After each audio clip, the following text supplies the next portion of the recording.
Welcome back. కేరళలో ఎన్నికలు, కేరళలో మేనిఫెస్టో రిలీజ్. బట్ ఇక్కడ గ్యారంటీలపై చర్చ. ఎందుకు అనంటే అక్కడ కూడా ఎన్నికలకు సంబంధించి పలు గ్యారంటీలు హామీలు ఇస్తున్నటువంటి క్రమంలో అమలు చేస్తున్నామా లేదా అనేది తెలంగాణకు వచ్చి చూడండి అని చెప్పేసి మన సీఎం రేవంత్ రెడ్డి గారు అన్నారు. సో ఈ క్రమంలో ఇక్కడ ఉన్నటువంటి ప్రతిపక్షాలు బీఆర్ఎస్, బీజేపీ ముఖ్యంగా 6 గ్యారంటీలకు సంబంధించి పదే పదే ప్రస్తావిస్తూ నిన్న హరీష్ రావు కూడా మాట్లాడినట్టున్నారు.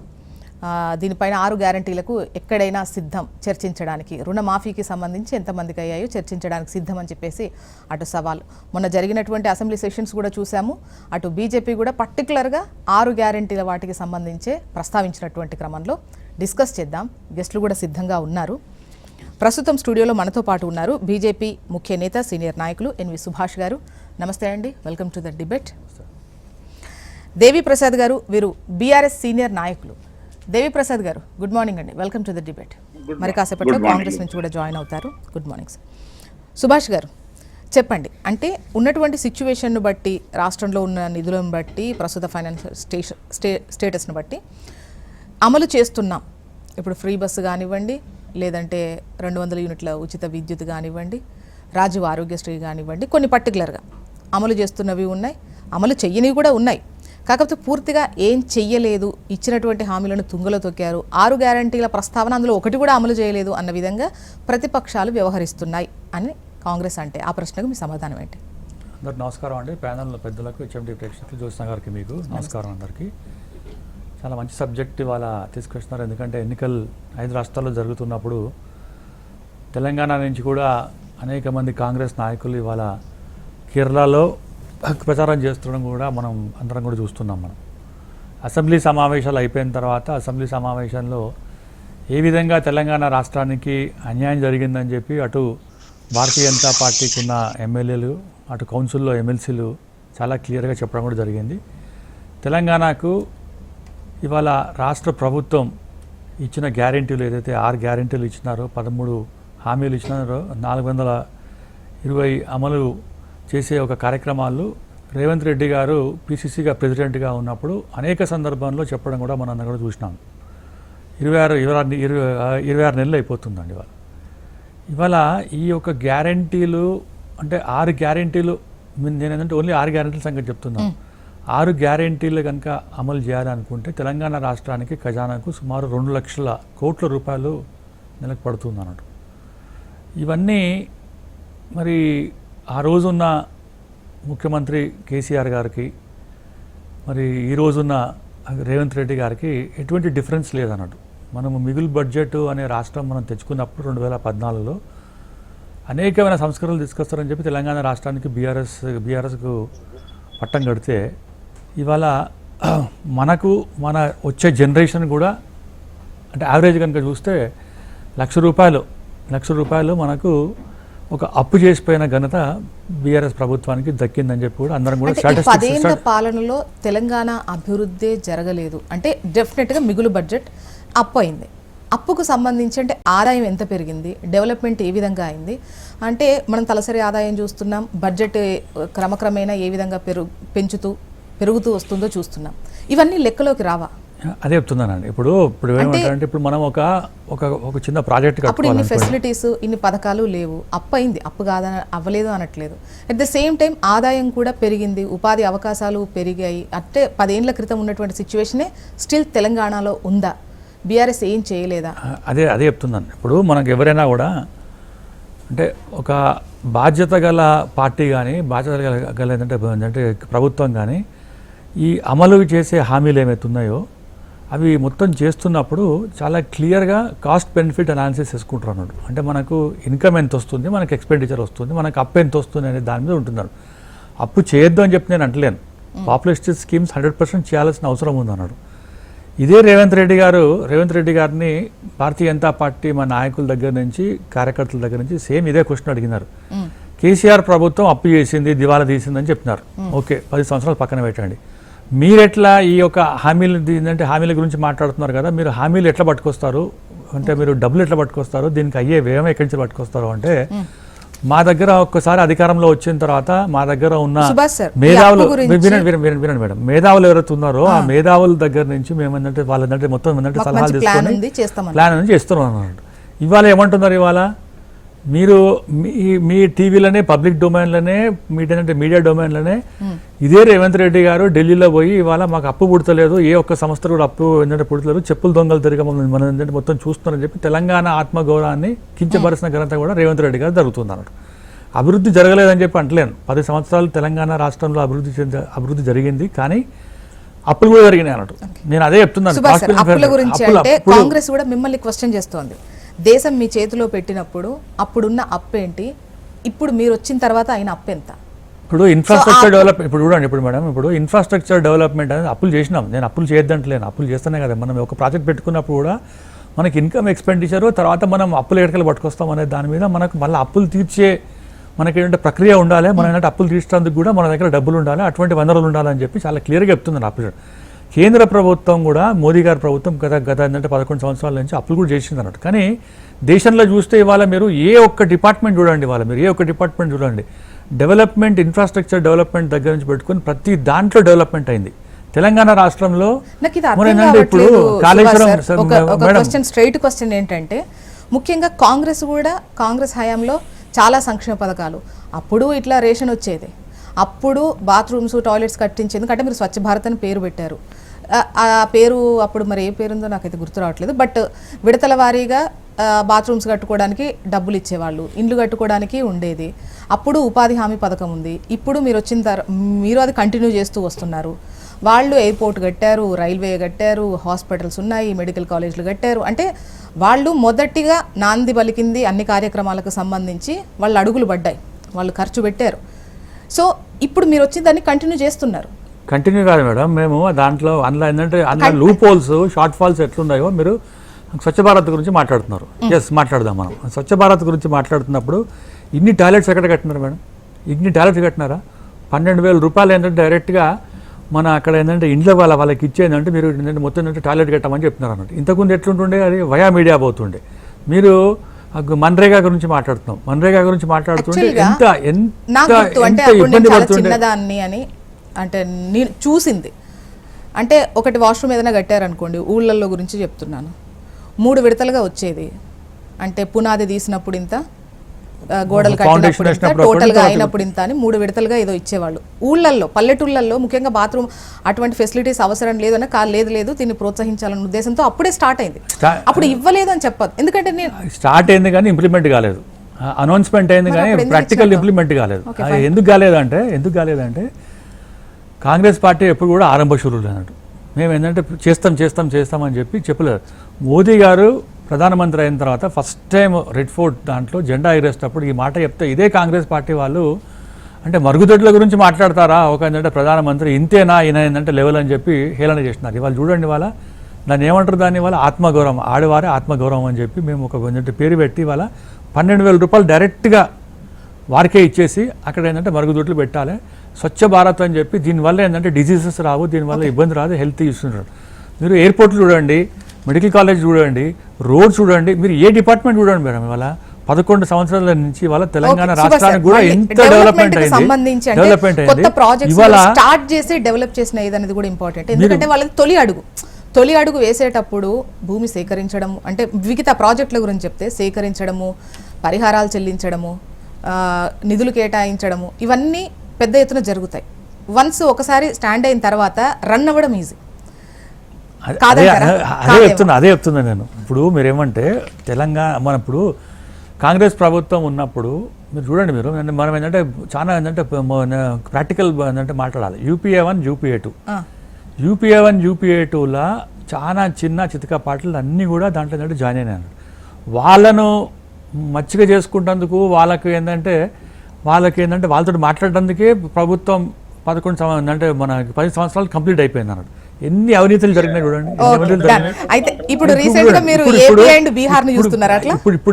చూడండి, ఇప్పుడు ఎట్లుందంటే డెవలప్మెంట్ యాక్టివిటీస్ అనే దాని మీద మోదీ గారి ప్రభుత్వం వచ్చిన తర్వాతనే వచ్చింది, అంతకుముందు రాలేదని చెప్పేటందుకు చాలా స్టాటిస్టిక్స్ ఉన్నాయి మన దగ్గర. ఓకే సార్, మళ్ళీ తీసుకుందాం మీ వాయిస్. దేవిప్రసాద్ గారు చెప్పండి. చెప్పాలి అంటే సుభాష్ గారు మాట్లాడింది విన్నారు కదా, ముఖ్యంగా ఈవెన్ బీఆర్ఎస్ మీద కూడా పలు విమర్శలు అని చెప్పొచ్చు మీ 10 ఏళ్ల పాలనకు సంబంధించి. ఇప్పుడు మీరు 6 గ్యారంటీలకు సంబంధించి ఏం చేయలేదు అంటున్నారు. సో రాష్ట్రాన్ని అప్పుల కుప్పగా మార్చారు అని చెప్పేసి సుభాష్ గారు అంటున్నారు. నేను ఇంకా కంప్లీట్ చేయలేదు పూర్తిగా. కేరళ గురించి చెప్తున్నారు కదా, నేనంటే ఒక ప్రియాంబుల్ చెప్పినా ఒక్కటే నిమిషం పెద్దవాళ్ళు, మీరు ఒక్కటే నిమిషం ప్రియాంబుల్ చెప్పినాను. 2014 నుంచి 2026 దాకా ప్రియాంబుల్ చెప్పినాం. తర్వాత ఏంటంటే ఇప్పుడు కేరళకు పోయి మాట్లాడడం అనేది తర్వాత మాట్లాడదాం, మనం చాలా క్లియర్ గా మాట్లాడదాం, సెకండ్ రౌండ్ మాట్లాడదాం. కానీ ప్రియాంబుల్ ఏంటంటే ఫౌండేషన్ ఏంటంటే 11 సంవత్సరాల్లో తెలంగాణ రాష్ట్రం అప్పులైంది. అందులో బీఆర్ఎస్ ప్రభుత్వం కాంగ్రెస్ ప్రభుత్వానికి రెస్పాన్సిబుల్ తప్పు చేసింది.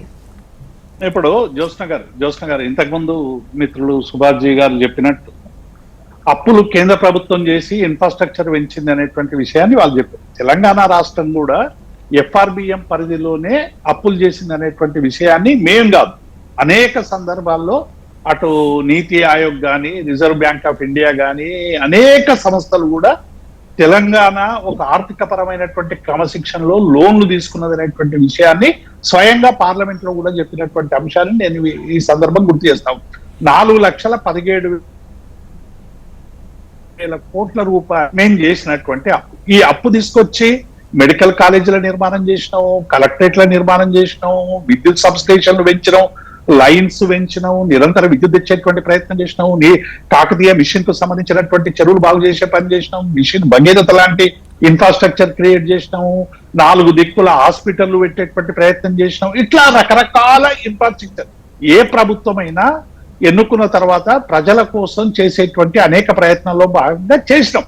ఇప్పుడు వాళ్ళు ఎవరు అప్పులు చేయడం అనేటువంటిది తప్పకుండా అన్ని ప్రభుత్వాలు చేస్తే కేంద్ర ప్రభుత్వం కూడా చాలా అప్పు చేసింది. వాళ్ళు దానికి సబ్స్టెన్షియేట్ గా ఎట్లయితే ఇన్ఫ్రాస్ట్రక్చర్ క్రియేట్ చేసినాం దేశవ్యాప్తంగా అని చెప్తున్నారు, రాష్ట్రంలో కూడా అప్పులు చేసి ఇన్ఫ్రాస్ట్రక్చర్ క్రియేట్ చేస్తాం.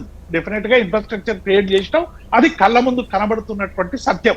గతంలో 2014 ముందు ఈ రాష్ట్రంలో ఎన్ని సబ్ స్టేషన్లు ఉన్నాయి, ఇప్పుడు ఎన్ని సబ్ స్టేషన్లు ఉన్నాయి, అప్పుడు ఎన్ని లైన్స్ ఉన్నాయి, ఇప్పుడు ఎన్ని లైన్స్ ఉన్నాయి, అప్పుడు కాకతీయ మిషన్ చెరువుల వల్ల నీటి వినియోగం ఎంత పెరిగింది, ప్రాజెక్టుల వల్ల వ్యవసాయం ఎంత పెరిగింది, వ్యవసాయం మీద ఎంత పెట్టుబడులు పెట్టాం, ఇవన్నీ కూడా ఉన్నాయి. నేను ఏమంటున్నా, ఇవాళ కేరళకు సంబంధించి మీరు చాలా ముఖ్యమైనటువంటి అంశం, కేరళకు సంబంధించినటువంటి అంశంలో ఇవాళ కేరళలో కాంగ్రెస్ సిపిఐ సిపిఎం కలిసి దేశవ్యాప్తంగా కూడా పనిచేస్తున్నటువంటి అంశాన్ని ఒకసారి మనం గుర్తుంచుకోవాలి.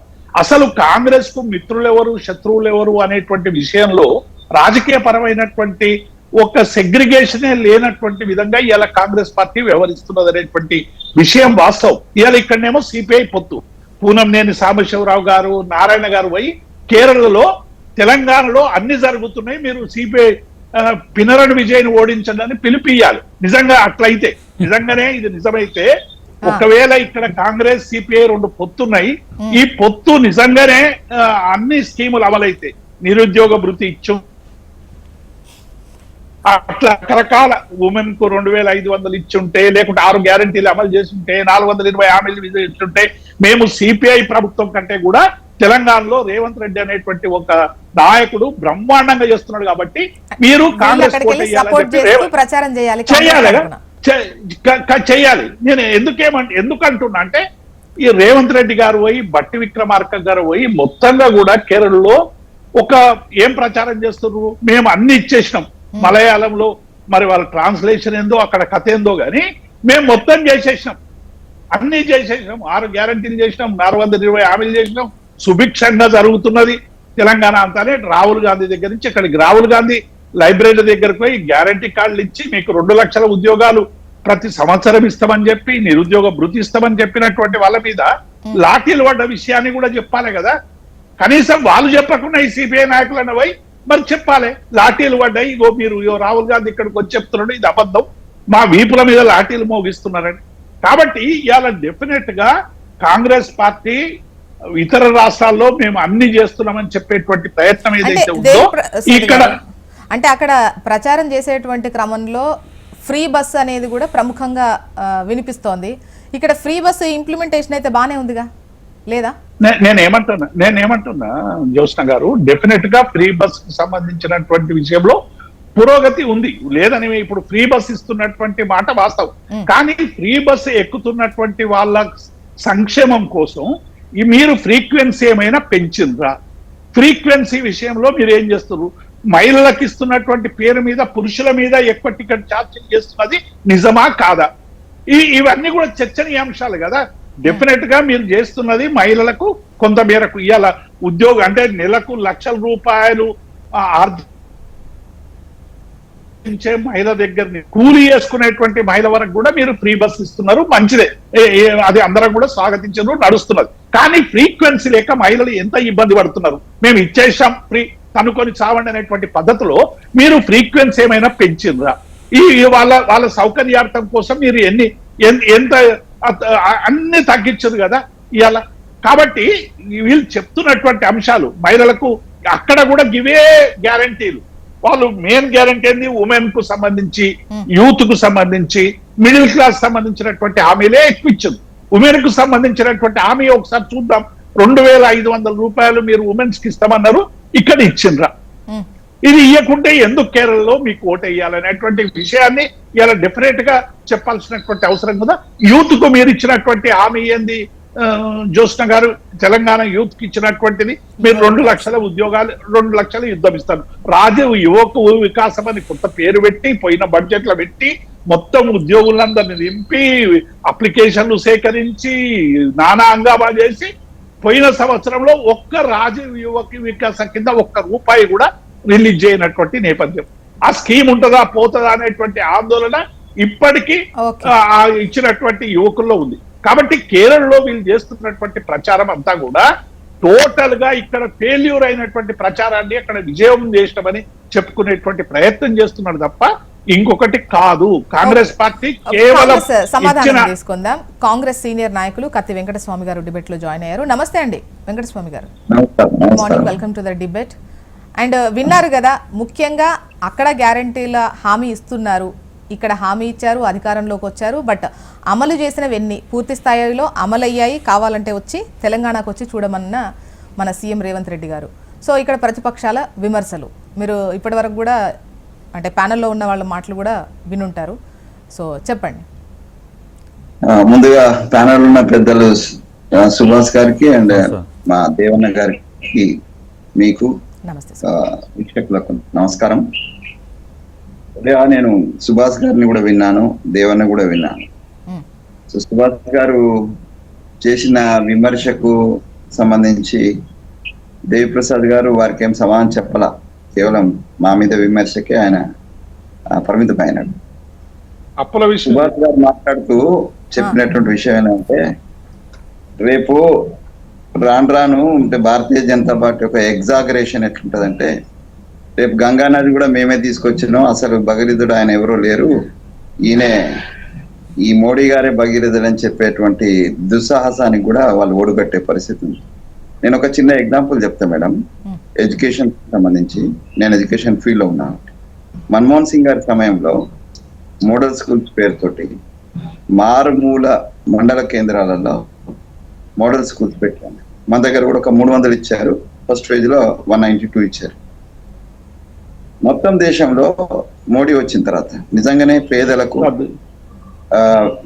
రూరల్ పీపుల్ విద్య పట్ల నిజంగా చిత్తశుద్ధి ఉన్నట్టు ఉంటే ఆ మోడల్ స్కూల్ పద్ధతినే మొత్తం రద్దు చేసినటువంటి మోడీ గారి ప్రభుత్వం, భారతీయ జనతా పార్టీ ఏ నైతిక హక్కు ఉన్నదని మన్మోహన్ సింగ్ టైంలో 10 సంవత్సరాలలో ఏం చేయలేదని మాట్లాడతాను. నేను ఇంకొక క్వశ్చన్ అడుగుతున్న వారిని, ఈ దేశంలో అప్పులు చేసినాం, ఇన్ఫ్రాస్ట్రక్చర్ చేసినాం, ఇన్ఫ్రాస్ట్రక్చర్ సంబంధించిన అన్ని బేస్ ఎవ్రీథింగ్ అస్సాం నేను ఇన్ఛార్జ్ ఉంటుంది, అస్సాంలో ఒక బ్రిడ్జి కట్టింది, దానికి సంబంధించినటువంటి మొత్తం శాంక్షన్ చేసి డబ్బులన్నీ శాంక్షన్ చేసి అన్ని అయిపోయిన తర్వాత దాని ఓపెనింగ్ సమయానికి మా ప్రభుత్వం మారితే దాని మీద ఒక షాల్వా వేసుకొని ఫోటో దిగినటువంటి మోడీ గారు వారి యొక్క ప్రచారం నేను చూసినా, నేను ప్రత్యక్షంగా నేను ఆ స్టేట్ ఇన్ఛార్జిగా ఉన్నా కాబట్టి నేను ప్రత్యక్షంగా చెప్తున్నాను. ఇట్లా ఎక్కడ చూసినా ఇక ప్రభుత్వ రంగ సంస్థలకు సంబంధించి సిగ్గుగా ఈ దేశంలో ఉన్నటువంటి ప్రభుత్వ రంగ సంస్థలను అన్నిటిని డెవలప్ చేసినటువంటి ప్రభుత్వాలు మాది ఉన్నది, జనతా పార్టీ ఉన్నది, లేకపోతే వాజ్పేయి గారి గవర్నమెంట్ అన్నీ ఉన్నాయి. కానీ మోడీ గారి ప్రభుత్వం వచ్చిన తర్వాత వాటిని తెగనమ్మడమే ఒక లక్ష్యంగా పెట్టుకొని నిస్సిగ్గుగా ఓపెన్ గా మేము అమ్ముతాం, బరాబర్ అమ్ముతాం అని చెప్పినటువంటి వీళ్ళు దేశ సంపదను పెంచడం, లేకపోతే ఇన్ఫ్రాస్ట్రక్చర్ పెంచడం, ఉన్న ఇన్ఫ్రాస్ట్రక్చర్ ను ఊడగొట్టేసి, ఉన్న ఉద్యోగాలను ఊడగొట్టేసి 2 లక్షల ఉద్యోగాలు 2 కోట్ల ఉద్యోగాలు ఇస్తామన్నారు సంవత్సరానికి. ఏమైపోయిందంటే అది హామీ. మోడీ గ్యారంటీలన్నీ ఏమైపోయినాయి? ఒక్కసారి ఆత్మవిమర్శ చేసుకోవాలి. అప్పుల విషయంలో సరే తెలంగాణ రాష్ట్రాన్ని మేము విమర్శించినాము, వాళ్ళు విమర్శించినారు. కానీ దేశం యొక్క అప్పులకు సంబంధించినటువంటి లెక్కలు చెప్పగలరా మోడీ గారు కానీ, మోడీ గారి ప్రభుత్వం కానీ, సుభాష్ అన్న కానీ చెప్పగలరా? ఏం చేసినాం అని చెప్తున్నారు కదా, చెప్పగలరా? ఎందుకు అంత అంటే ప్రజల మీద భారం మోపినరో చెప్పగలరా? ఇవన్నీ కూడా సమాధానం చేయనటువంటి అంశాలు భారతీయ జనతా పార్టీ.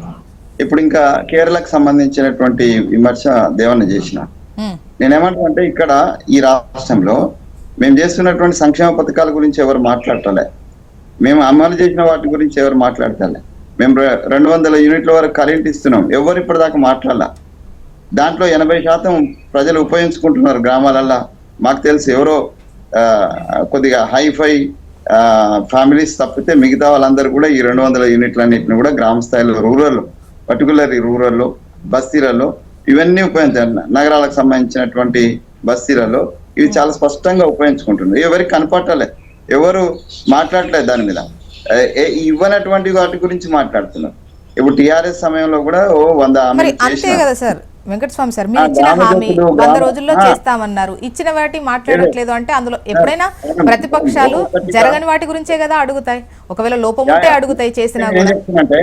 నేనేం చెప్తున్నా అంటే, జరిగిన వాటిని కూడా చెప్తేనే బాగుంటది. జరిగిన చెప్పుకుంటూ జరగని వాటి గురించి క్వశ్చన్ చేస్తే అవేం చేస్తాం అనేది కూడా మేము చెప్తున్నాం. వెంకటస్వామి సార్ ఆ టైంకి మీరు వచ్చి ఉండరు. దేవి గారిని నేను క్లియర్ గా అడిగా, దేవి సార్ నేను క్లియర్ గా అడిగా, బస్సు ఫ్రీ బస్సు ఇంప్లిమెంటేషన్ బాగుంది అని నాకు అనిపించింది అని అడిగితే, అవును బాగుంది కానీ సర్వీసులు పెంచాలి అంటే, ఇప్పుడు బాగుంది అని ఒప్పుకుంటూనే ఏం కావాలో సజెస్ట్ చేశారు కదా.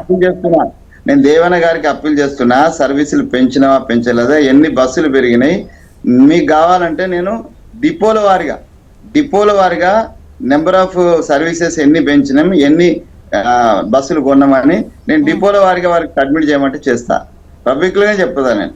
సో డెఫినెట్ గా మేము పెంచినాం, సర్వీస్ పెంచకుండా ఏం లేము. ఏది కొన్ని సర్వీసెస్ యొక్క సిస్టమ్ మార్చడం మాట కూడా వాస్తవమే. సో తర్వాత మేము పెంచుకుంటూ పోయినామని, ఇప్పుడు ఏం పెద్దగా పెంచలేదు, ఏం ఎక్కడా కూడా.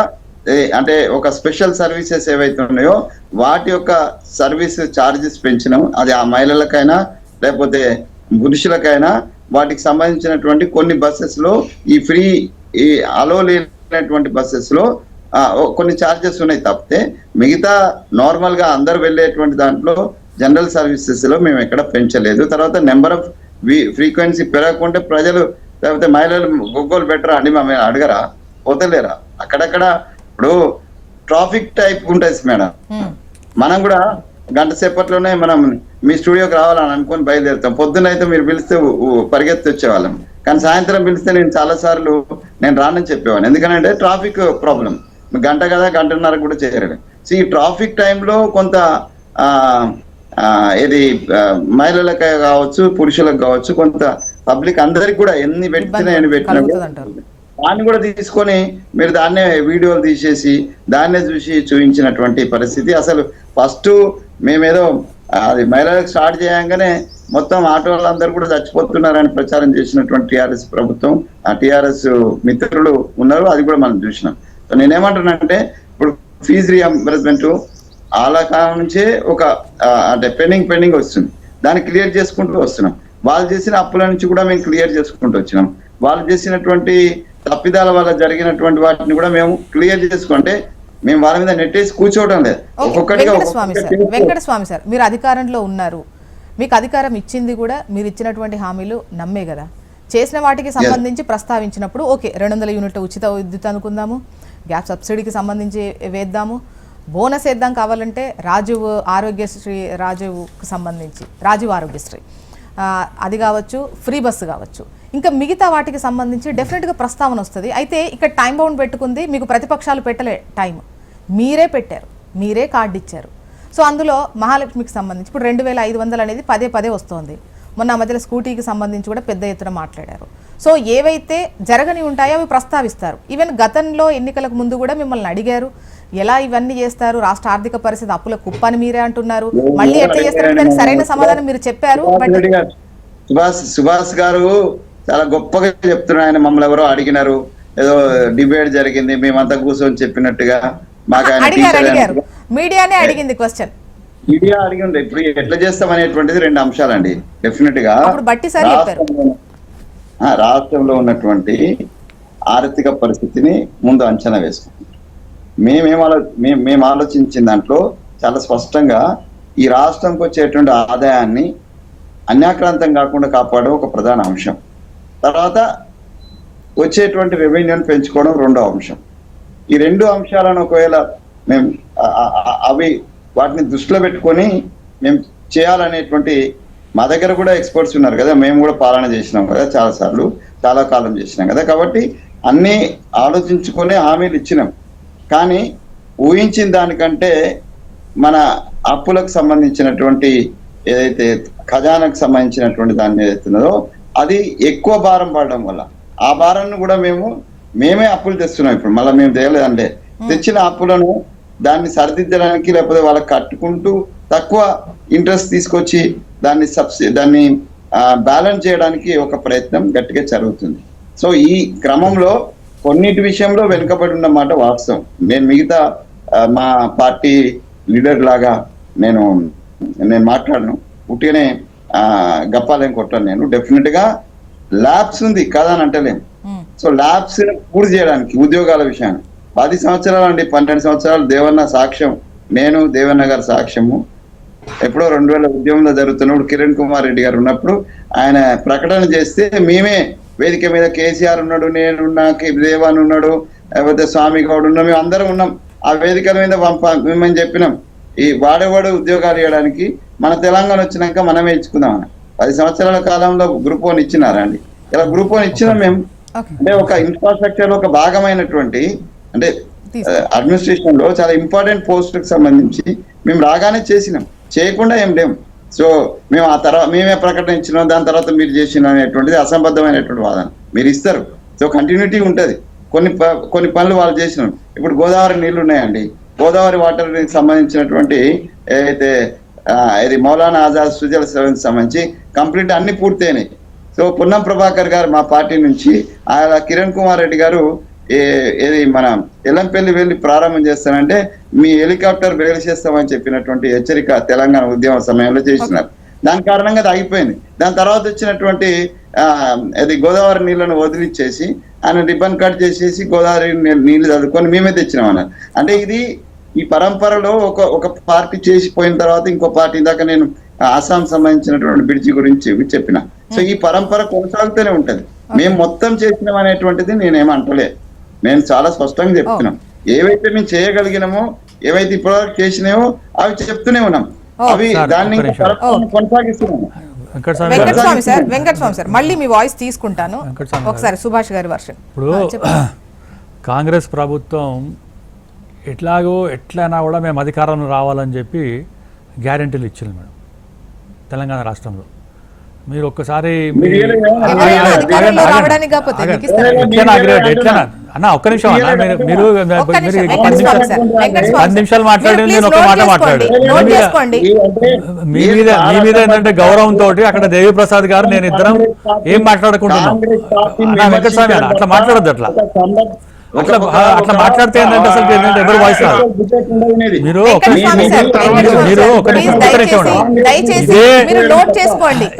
నేను మొత్తం నోట్ చేసుకున్నానా, నోట్ చేసుకున్నా. మీకు ఏంటంటే కౌంటర్ ఇచ్చినందుకు ఏంటంటే నోట్ చేసుకున్నా. అరే ఒక్క నిమిషం అన్న, నువ్వు అట్లా మాట్లాడితే ఎట్లా? నువ్వు ఏంటంటే గౌరవం ఇచ్చినందుకు, ఇది మాకేంటంటే గౌరవం ఇచ్చినందుకు నువ్వు మాట్లాడితే ఎట్లా? మీరు మాట్లాడేది వినిపిస్తలేదు. మీరు మాట్లాడు, అరే ఊరుకోనా, ఊరుకో మాట్లాడు మేడం. ఇప్పుడు క్లియర్ గా ఏం చెప్తున్నారు అంటే వెంకటస్వామి గారు, ఇప్పుడు కాంగ్రెస్ అరే ఒక్క నిమిషం ఉండనా, ఊరుకోన్నాను, మీరు నోట్ చేసుకొని మాట్లాడండి. ఇప్పుడు కాదండి, ఎన్నికల్లో హామీ ఇచ్చేది అధికారంలోకి రావడానికి కదా. అది అంటే ఎట్లైనా అధికారం రావాలని చెప్పి అధికారం రావాలని చెప్పి ఒక తిరిగి ఉంటుంది, ఎట్లైనా అధికారం రాదు. సార్ ఒక్క నిమిషం అండి. ఇప్పుడు మల్లికార్జున్ ఖర్గే గారు కాంగ్రెస్ ప్రెసిడెంట్ అండి. ఆయన ఒకసారి బెంగళూరు మీటింగ్లో ఆయన ఏంటంటే మాట్లాడుతూ ఒక దిక్కేమో ముఖ్యమంత్రిని కూర్చోబెట్టుకొని, ఒక దిక్కేమో డిప్యూటీ ముఖ్యమంత్రిని ఇద్దరిని కూర్చోబెట్టుకొని ప్రెస్ మీట్లో చాలా క్లియర్గా అయిపోయాడు, మనం కాంగ్రెస్లో మనం ఉన్నాం, మనం జవాబుదారం ఉంటుంది, రేపు పొద్దున బీజేపీ వాళ్ళు ఏంటంటే అడుగుతారు మనని, అమలుగానే హామీలు మనం ఇవ్వద్దు అని చెప్పి చాలా క్లియర్గా అయిపోయింది. ఇది ఏంటంటే పబ్లిక్ డొమైన్లో ఉంది, ఏంటంటే మీడియాలో ఉంది అన్నట్టు. అంటే ఖర్గే గారు అన్న లైన్ క్లియర్ గా చెప్పాలండి. అదే ఆ రోజు అంటే హామీలు ఇస్తూ ఉంటే రాష్ట్రానికి ఉన్న ఆదాయ వ్యయాలు ఎలా ఉన్నాయో ఒకసారి చూసుకొని ఇవ్వండి అన్నారు. బీజేపీ వాళ్ళు మనల్ని క్వశ్చన్ చేస్తారు, ఇంత డైలాగ్ వర్షన్ అక్కడ జరగలేదు. రాష్ట్ర ఆదాయాన్ని బట్టి హామీలు ఇవ్వండి. కర్ణాటకలో ఏంటంటే ఎవరున్నారండి అపోజిషన్, కర్ణాటకలో ఎవరున్నారు, బీజేపీ ఉంది కదా, బీజేపీలో అడుగుతారని చెప్తున్నారు. ఏమంటున్నారంటే మీరు అమలుగానే హామీలు, ఎందుకంటే డీకే శివకుమార్ గారే ఉన్నారు, మా దగ్గర బడ్జెట్ లేదు, మేము ఈ హామీలు ఏంటంటే ఇవ్వలేమని చెప్పిన దానికి జవాబు ఇచ్చిండు అన్నాడు.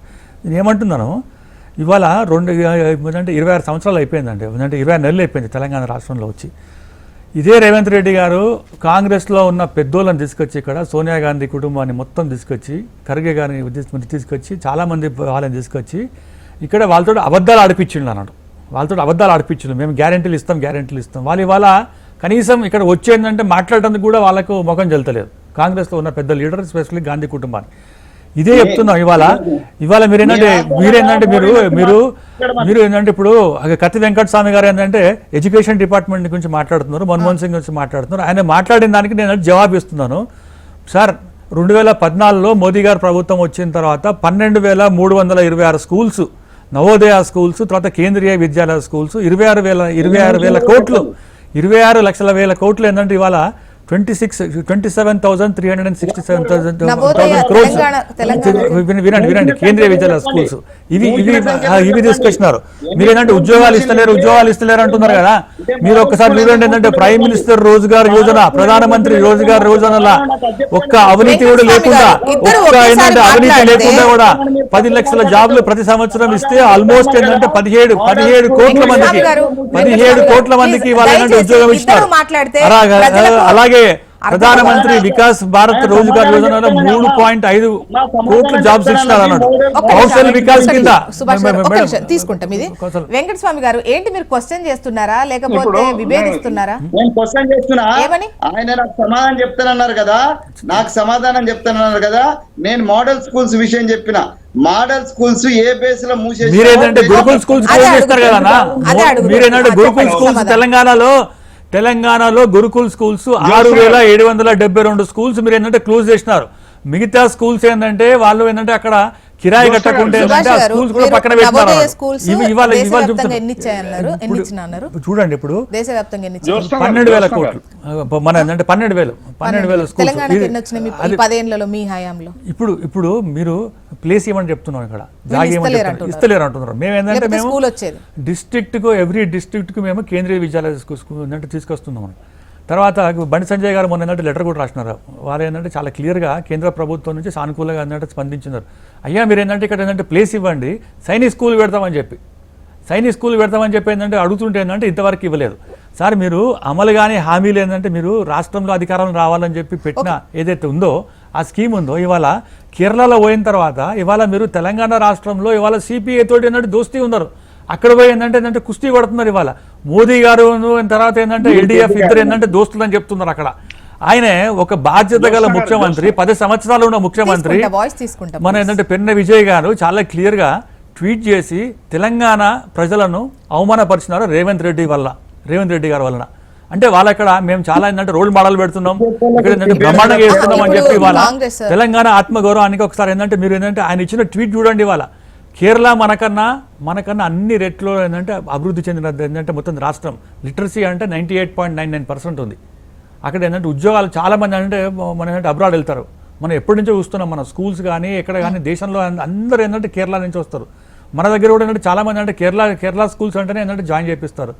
అక్కడ ఏంటంటే మొత్తం మెడికల్ ఫీల్డ్లో వాళ్ళే ఉన్నారు. అంటే వాళ్ళు అభివృద్ధి చెందినారు. మేమేమంటున్నాం అంటే దేశం అన్ని రాష్ట్రాలంటే జస్ట్ ఏంటంటే అభివృద్ధి చెందుతుంది. ఇవాళ తెలంగాణ రాష్ట్రాన్ని మేము అభివృద్ధి చేసినామని చెప్పి ఏంటంటే ఇదే ముఖ్యమంత్రి అక్కడ పోయి ఇక్కడ అమలు కానీ హామీలు తీసుకొచ్చి అక్కడ ఏంటంటే అమలు అయిపోతున్నారు. బీహార్లో కూడా ఇట్లే మాట్లాడారు. ఇప్పుడు బీహార్లో కూడా ఇట్లే మాట్లాడారు రేవంత్ రెడ్డి గారు. హెలికాప్టర్ వేసుకొని పోయినారు. ఏమైందండి, ఎన్ని సీట్లు వచ్చినాయి అక్కడ? ఢిల్లీలో కూడా ఏంటంటే ఇట్లే మాట్లాడారు. గ్యారెంటీ ఇస్తున్నాం, డిసిషన్ అంటే రేవంత్ రెడ్డి గ్యారెంటీ అన్నారు. ఢిల్లీ ఎలక్షన్స్ ఏమంటే ఇవాళ ఏంటంటే తెలంగాణ వచ్చిన తర్వాత తెలంగాణలో వచ్చిన తర్వాత ఒక్క బస్సులు తప్పితే ఇంక ఎటువంటిది చేయలేదు. సుభాష్ గారు, ఇప్పుడు అంటే ఈ రేషన్ బియ్యం సన్నవి ఇవ్వడమేమో, పంటకు 500 బోనస్ అంటే ఎంత అయింది ఏంటి అని పక్కన పెడితే రుణమాఫీకి సంబంధించిన అటెంప్ట్ కావచ్చు, వీటితో పాటు ఇవి ఇంతకుముందు మనం ఏవైతే 6 గ్యారెంటీల్లో కొన్ని అంటే 6 గ్యారెంటీలో 13 హామీలు ఉన్నాయి. అందులో 5-6 మాత్రం ఆల్మోస్ట్ కంప్లీట్గా అవి ఫాలో అవుతున్న అంటే ఇంప్లిమెంట్ చేసినటువంటి సిచ్యువేషన్ ఉన్నది. సో వాటిని కూడా మీరు ఒప్పుకొని తీరుతలేరు అనేది. ఇప్పుడు ఈ సన్న బియ్యం ఇచ్చే మిగతా రాష్ట్రాల్లో వస్తుందా? కేంద్ర ప్రభుత్వం నుంచి వస్తుందా? కేంద్ర ప్రభుత్వం నుంచి వస్తుంది కదా.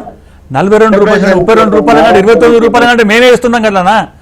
వచ్చే 5 సంవత్సరాలకు కూడా మోదీ గారు ప్రభుత్వం ఇవాళ రేషన్ బియ్యం 5 సంవత్సరాలకి ఇస్తా అని చెప్పింది అన్నట్టు. దానికి ఏంటంటే మీరు ఏంటంటే ఫోటో పెట్టుకొని గతంలో కాంగ్రెస్ ఉన్నప్పుడు ఇచ్చింది, మీరున్నప్పుడు ఇస్తారు. కాంగ్రెస్ ప్రభుత్వం ఇవ్వలేదు. ఇప్పుడు వీళ్ళు సన్నయ్య అనేటువంటి అంటే నిర్ణయం తీసుకోవడం ఇంపార్టెంట్ కదా.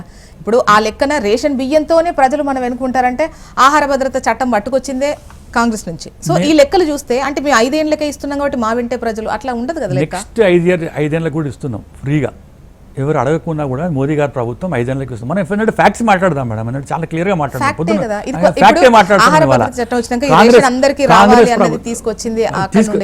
ఇంప్లిమెంట్ కాలే కదా. ఎక్కడ వస్తుంది మేడం? ఎక్కడ అసలు ఏంటంటే రేషన్ కార్డులే తీసేస్తున్నారు కదా. అదేంటంటే రేషన్ కార్డులే తీసేస్తున్నారు కదండి. బీఆర్ఎస్ ప్రభుత్వం ఏంటంటే రేషన్ కార్డులు తీసేసింది. ఇప్పుడు ఈ ప్రభుత్వం వచ్చిన తర్వాత ఏంటంటే రేషన్ కార్డు తీయలేదా? రేషన్ కార్డులు అసలు ఎంతమందికి ఇచ్చిందో చెప్పండి ఒకసారి. వెంకట సార్ ఒక్కసారి చెప్పండి, రేషన్ కార్డులు మీరు ఎంతమందికి ఇచ్చినారు చెప్పండి. ఇవాళ ఏంటంటే అగ్రికల్చర్ సెక్టర్ లో ఇవాళ మీరు ఎంతమందికి రుణమాఫీ ఇచ్చినారు?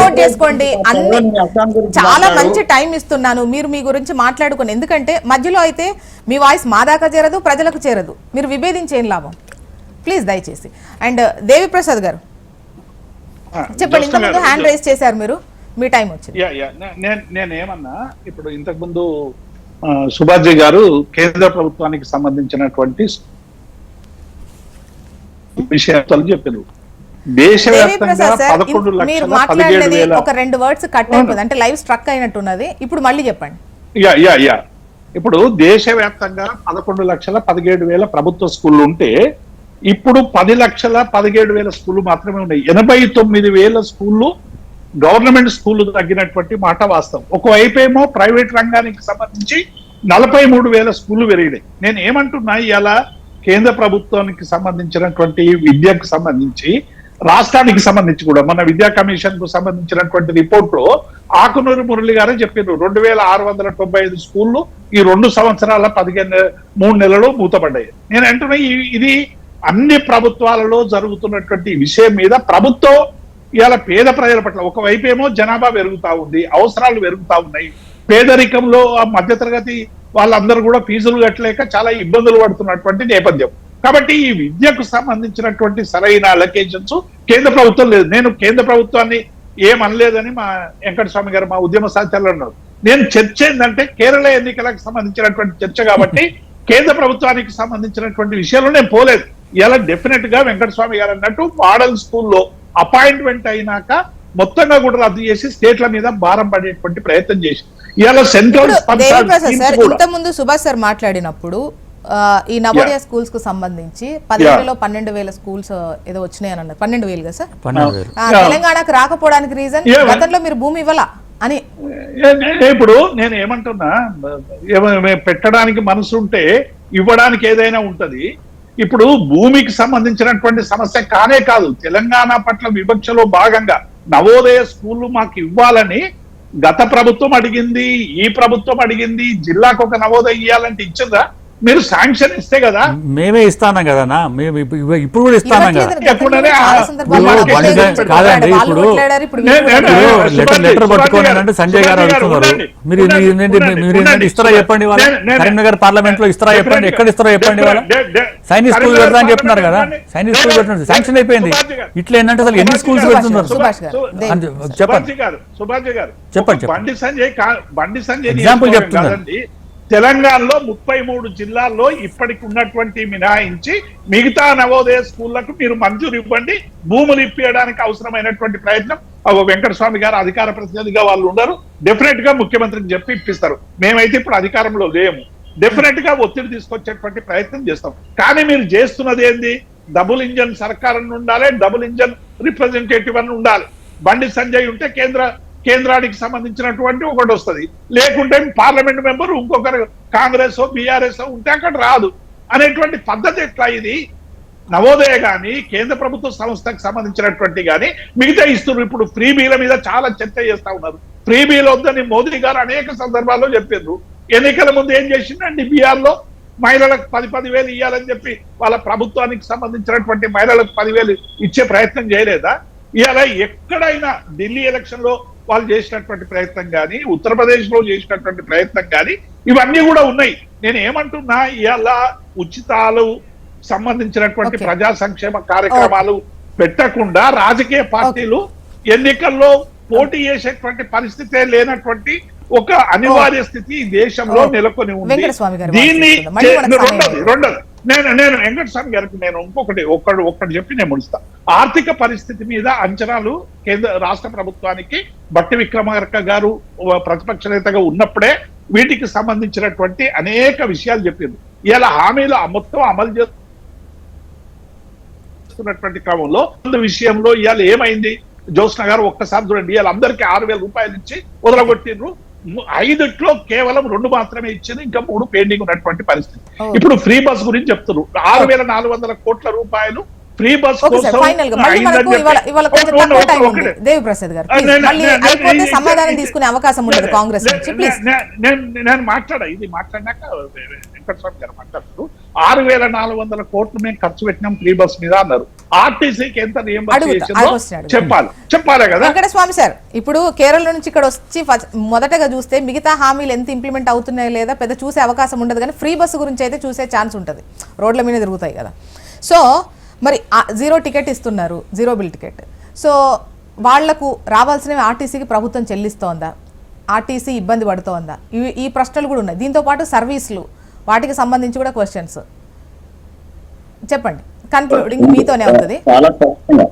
చాలా స్పష్టంగా మొన్న ఒక సమావేశం కూడా జరిగింది దీని మీద, ప్రత్యేకంగా ఈ ఆర్టీసీకి సంబంధించినటువంటి విరీచ్డ్ ఎన్ని కోట్ల మందికి ఈ లబ్ధి జరిగింది, దానికి సంబంధించిన ఎంత అమౌంట్ ఆర్టీసీకి వెళ్ళాలనేది చాలా స్పష్టంగా ఆర్టీసీ మంత్రిగా ఉన్నటువంటి ప్రభాకర్ గారు చాలా స్పష్టంగా చెప్పినారు. ఈ అమౌంట్ మొత్తం కూడా ఆర్టీసీకి వెళ్తుంది. కాబట్టి ఆర్టీసీ నుంచి కావాల్సినటువంటి ఎక్స్ట్రా సర్వీసెస్, ఇప్పుడు కొత్త సర్వీసెస్ కొన్ని పాత పడిపోయినాయి, కొన్ని ఎలక్ట్రిక్ సర్వీసెస్, ఇవన్నిటిని తీసుకోవడం ఈ డబ్బులతోటే వస్తున్నాయి. కొత్తగా ఎవరు అప్పు తెచ్చేం తెలియలేదు, ఇక్కడి నుంచి పంపిన డబ్బుల నుంచే, ఆ డబ్బుల నుంచే మాకు కొత్త సర్వీసెస్ వస్తున్నాయి.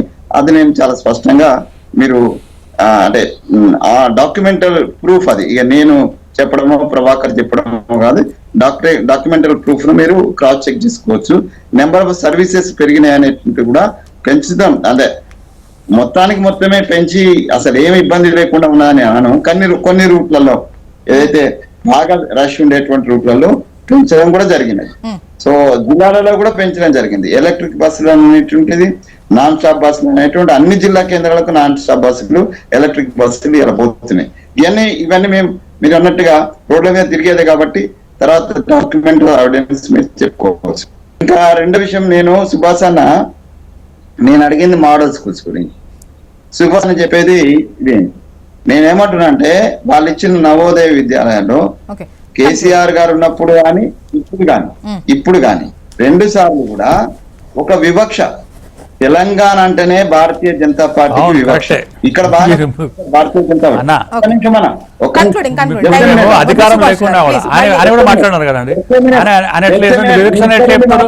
12 లక్షల కోట్లు ఎట్లా వచ్చాయన్న తెలంగాణ రాష్ట్రానికి? ఎయిమ్స్ ఎట్లా వచ్చింది చెప్పాలి? మీరేంటంటే ల్యాండ్ ఇవ్వండి ఇవాళ, ఎంఎంటీఎస్ పెట్టుకున్నారు ఇవాళ, ఏంటంటే ఎంఎంటీఎస్ పెట్టుకున్నట్టు ల్యాండ్ కూడా ఇవ్వలేదు ఇవాళ. మేమేంటే ఎక్స్టెన్షన్ దానికి ఏంటంటే రెడీ ఉన్నాం, డబ్బులు పంపడానికి రెడీ ఉన్నాం, డెవలప్మెంట్ చేయడానికి పంపున్నాం.